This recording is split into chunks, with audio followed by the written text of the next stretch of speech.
홍준표 전 자유한국당 대표가 2019년 10월 3일 서울 종로구 교보빌딩 앞에서 문재인 하야 범국민투쟁본부 주최로 열린 문재인 하야 광화문 100만 투쟁대회에서 발언한 바 있습니다. 다음은 홍준표 자유한국당 전 대표가 발표한 국민 탄핵 결정문입니다. 국민 탄핵 결정문.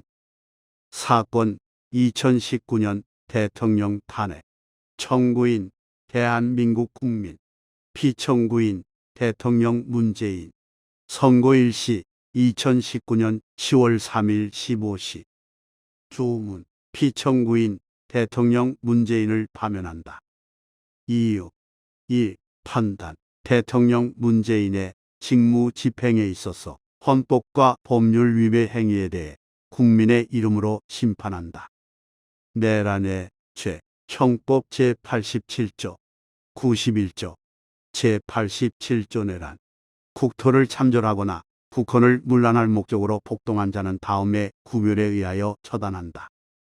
1. 수배는 사형, 무기징역 또는 무기금고에 처한다. 2. 모의에 참여하거나 지휘하거나 기타 중요한 임무에 종사한 자는 사형, 무기 또는 5년 이상의 징역이나 금고에 처한다. 살상, 파괴 또는 약탈의 행위를 실행한 자도 같다. 3. 부하 수행하거나 단순히 폭동에만 관여한 자는 5년 이하의 징역 또는 금고에 처한다. 제91조 국헌 문란의 정의. 본장에서 국헌을 문란할 목적이라 함은 다음 각호의 일에 해당함을 말한다. 1. 헌법 또는 법률에 정한 절차에 의하지 아니하고 헌법 또는 법률의 기능을 소멸시키는 것. 2. 헌법에 의하여 설치된 국가기관을 강압에 의하여 전복 또는 그 권능 행사를 불가능하게 하는 것. 한반도 유일 합법정부 지위와 정통성을 포기. 문재인은 2019년 9월 15일 인터뷰에서 사상 처음으로 북한을 정부로 인정하는 남쪽 정부와 북쪽 정부라는 발언을 했다. 상해 임정건국론 등으로 남북이 대등한 지위와 권능을 인정하고 남북 연방제를 시도하고 있다.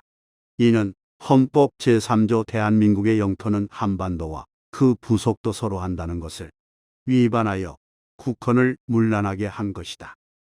사회주의 개헌시도, 자유민주주의 체제 부정. 2018년 좌파 개헌을 통해 자유민주주의를 민주주의로 바꿔 자유를 삭제하려다 미수에 그쳤다. 이는 헌법 전문과 헌법사조에 의한 자유민주적 기본질서를 더욱 확고히 하여 자유민주적 기본질서에 입각한 평화적 통일 정책 수립을 정면으로 위반하여 국헌을 문란하게 하였다. 국가기관을 겁박하여 조국 일가의 불의와 불법에 대한 검찰의 정당한 수사를 방해하고 다중의 위력을 동원, 교사하여 협박을 자행했다.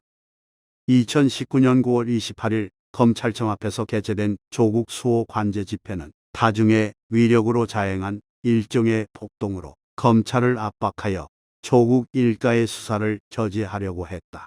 이는 폭동과 협박으로 국가기관인 검찰을 억압하고 그 권능 행사를 불가능하게 하여 국헌을 문란하게 한 것이다. 외환 유치죄. 형법 제92조. 제92조 외환 유치. 외국과 통모하여 대한민국에 대하여 전단을 열게 하거나 외국인과 통모하여 대한민국에 항적한 자는 사형 또는 무기징역에 처한다. 북중 러 사회주의 동맹 편입. 한미동맹 해체, 한일관계 악화 등 반미 반일 정책으로 대한민국 70년 안녕과 번영을 가져온 한미일 동맹을 와해시키고 있다. 종북 친중 노선으로 북중러 사회주의 동맹에 편입을 시도하여 국가를 쇠퇴와 낙후의 길로 이끌고 국민의 행복과 안녕을 위태롭게 하고 있다. 과거사를 이유로 한일 경제전쟁을 유발하고 한일 지소미아를 파기하여 북한 핵미사일 도발의 사전 탐지 대응을 어렵게 했다. 외국의 영토 침범에 대한 대응에 미흡한 조치로 중러의 한국방 공식별구역과 영공 침탈에 대한 무대응으로 국가수호 책무를 소홀히 했다. 민족해방운동 노선으로 반미운동을 유도하고 한미동맹 약화로 미국의 안보 지원을 현금 거래로 전락시켜 국민 부담을 높이고 있다. 전시작전 통제권의 조기 반환 강행으로 안보태세 검증과 대비를 소홀히 하여 국가 안보를 위태롭게 하고 있다. 이는 북한과 통모하여 대한민국의 항적한 자에 해당된다. 여적죄 형법 제93조 제93조 여적죄는 적국과 합세하여 대한민국의 항적한 자는 사형에 처한다. 2018년 남북정상회담과 9.19 군사합의 남북 간 군사합의는 충분한 상호 신뢰와 북한의 체제 전환이 선행된 후 추진되어야 함에도 불구하고 우리를 위협하는 적과 합의하여 나라의 안녕과 국민의 안위를 위태롭게 하고 있다. 북한은 계속해서 핵탄두 숫자를 늘리고 10여 차례의 발사 실험을 통해 핵탄두를 장착하여 한반도 전역을 타격할 수 있는 신형 3종 미사일을 전력화하고 잠수함 발사 탄도미사일을 포함 대륙간 탄도미사일 개발로 미 본토까지 위협하고 있다. 그럼에도 군사합의를 통해 북방 한계선과 군사분계선의 감시 정찰을 제한하고 GP를 폭파했으며 교통로를 열어 국가 안보를 위험에 빠뜨리고 주적 개념을 삭제하여 국방력을 무장해제했다. 한박도 점령과 군사기지 설치 허용은 2018년 9.19 군사합의 직전 군사용 레이더가 설치되어 인천공항과 해군 작전을 위험에 빠뜨렸음에도 어떤 조치도 취하지 못한 채 묵인과 옹호로 일관하고 있다. 북한산 석탄 수입, 대북 유류 환적 등 대북 지원과 책임 있는 조사 방기 등으로 유엔 안보리와 국제사회의 대북 제재의 무력화를 주도했다. 이는 북한과 합세하여 대한민국의 항적한 자에 해당된다. 민생 파탄제 남미 베네수엘라의 길 베네수엘라의 차베스 마두로 좌파 독재 정권은 입법 사법 행정 등국가기구 장악과 저소득 빈민층의 선심성 보조금 지급을 통한 매표 행위로 장기 집권을 하고 있다. 문재인 정권은 베네수엘라 좌파 독재 노선을 추종하여 선관위 대법원, 헌법재판소 등 사법을 장악하고 연동형 비례대표제 도입으로 좌파 연대의 입법부 장악을 기도하여 20년 장기 독재를 획책 중에 있다. 베네수엘라가 국민의 50% 이상이 정부 보조금으로 연명하는 것처럼 우리도 하위 20%인 1천만 명은 이미 이전 소득이 근로소득을 추월했다. 이는 터주기 복지를 가장한 좌파 정권의 매표 행위로 경제 폭망에도 선거 승리를 기도하는 베네수엘라식 수법이며 문재인 정권은 이를 충실히 따르고 있다.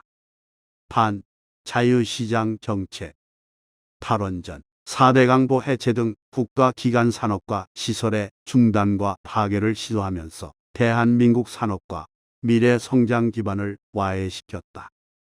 집권 2년여 만에 재정 여력을 대부분 소진했고 실업은 사상 최대를 기록하고 있다. 고용 불안, 경기 우퇴에 대한 대응 능력 부재로 장기 불황과 디플레이션의 늪으로 나라 경제를 몰아가고 있다.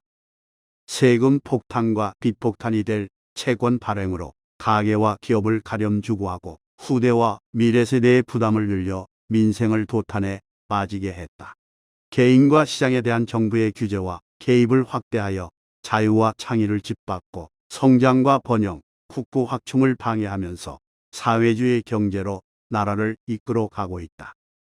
국민 분열제 탄핵과 적폐 청산을 명분으로 철저한 진영 중심과 좌파 우선 정치를 자행하고 국민 분열과 분할 통치를 시도함으로써 국가 역량 결집과 국민 통합을 저해하여 나라의 안위를 위태롭게 하고 있다. 반시장적 분배 정책으로 중산층의 몰락과 빈익빈 부익부 현상을 확대했고 민노총과 전교조 중심의 신기득권 우선 체제로 계층과 세대 갈등을 심화시켰다.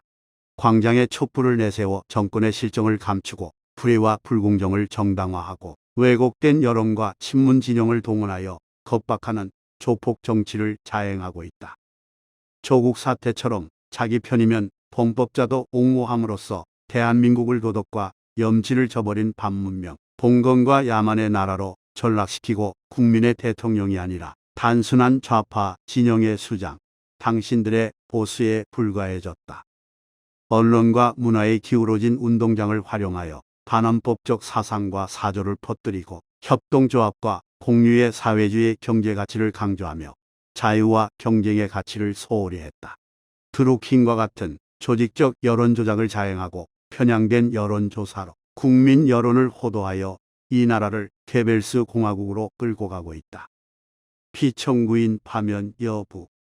대통령 문재인은 재임 2년여 동안 북핵 해결을 명분으로 이른바 한반도 조종자 역을 자임했으나 북한은 핵 개발을 지속했고 신형 미사일을 발사하는 등 대남 도발과 위협을 계속해왔다. 그럼에도 반미친북 노선을 일관되게 견지하면서 북한을 이롭게 하는 데만 골몰하고 특히 유엔과 국제사회에서 일관되게 북한의 입장과 이익을 옹호함으로써 북한 대변인의 평가를 받아 국격과 나라의 존엄을 훼손했다. 국가의 이익을 방기하고 국민의 생명과 재산을 지키는데 게을리하여 나라의 안위를 위태롭게 만들었으며 내부적으로 좌파 사회주의 체제로의 전환을 시도하는 등으로 헌법 준수와 국가보위 책무를 소홀히 하고 형법의 내란, 외환, 여적의 죄를 저지른 것이 넉넉히 인정된다.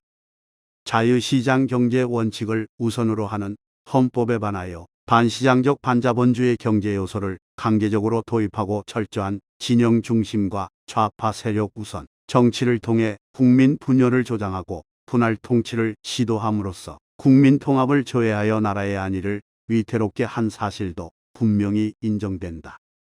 현행 자유민주주의 헌법의 가치와 이념을 버리고 전면적인 헌법 개정을 통해 좌파적 사회주의의 나라로 만들려는 의도가 공공연하기에 자유민주 헌법의 수호자로서 부적격하고 자유인의 공화국인 대한민국의 정체와 국체를 위험에 빠뜨리게 하여 대통령직에 적합하지 않다. 또 국정 운영과 미래 대비 능력은 물론 G20 국가, 세계적 경제, 강국의 국격과 역량 증진에 그 능력에 미치지 못함은 자명한 사실로 판명되었다. 결론. 이상의 사정을 종합하여 보면 대통령 문재인의 헌법과 법률 위배 행위는 국민의 기대와 신임을 배반한 것으로서 헌법 수호 관점에서 용납될 수 없는 중대한 범죄 행위이다. 피청구인을 파면함으로써 얻는 헌법 수호의 이익이 대통령 파면에 따르는 국가적 손실을 압도할 정도로 크다고 넉넉히 인정된다. 이에 국민의 이름으로 주문과 같이 판결한다. 피청구인 대통령 문재인을 파면한다. 피청구인 대통령 문재인을 파면한다.